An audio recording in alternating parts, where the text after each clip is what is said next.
Hai, ini saya baca komennya di konten aku yang kemarin ya tentang Rifa Siahaan itu ya. Banyak sekali yang bilangin nggak usah hubung-hubungkan dengan agama ya.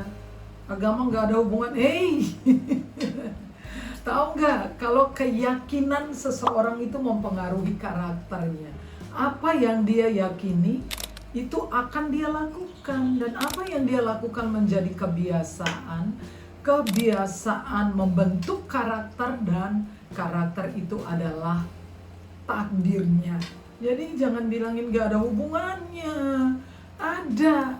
Nah, kalian baru saja meyakinkan saya bahwa tidak ada agama yang bisa mengubah orang, mengubah koruptor. Yang bisa mengubah seseorang itu adalah Tuhan Allah Pencipta. Kalau di agama Islam itu namanya Allah Subhanahu wa Ta'ala. Kalau di Kristen namanya Tuhan Yesus Kristus yang bisa mengubah orang. Kalau di agama lain saya nggak tahu, jadi nggak bisa nyebut ya, nanti keliru ya kan ya.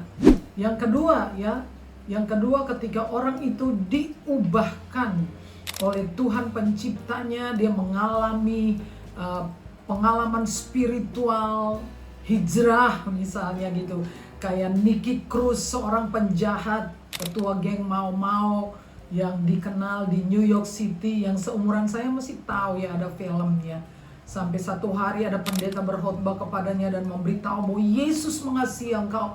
Dia meludah pendeta itu dan mengusirnya.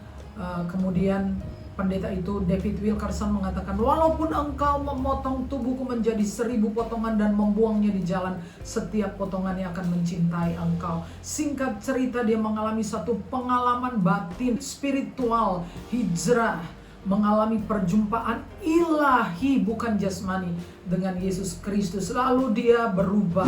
Yang kedua yang bisa menyembuhkan koruptor sudah jelas adalah penegakan hukum.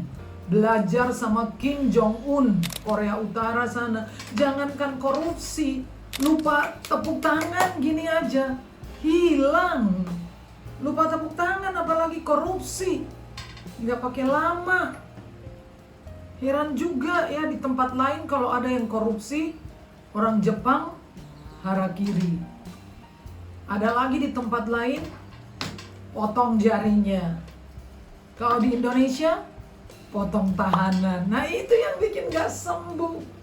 Dia udah korupsi, udah segitu banyak, istrinya udah punya koleksi Hermes, mobil koleksi, jam tangan Rolex, plesir keliling dunia, dapat medali, masuk penjara, tidur bangun aja enak, gak kerja, sudah lebih dari cukup.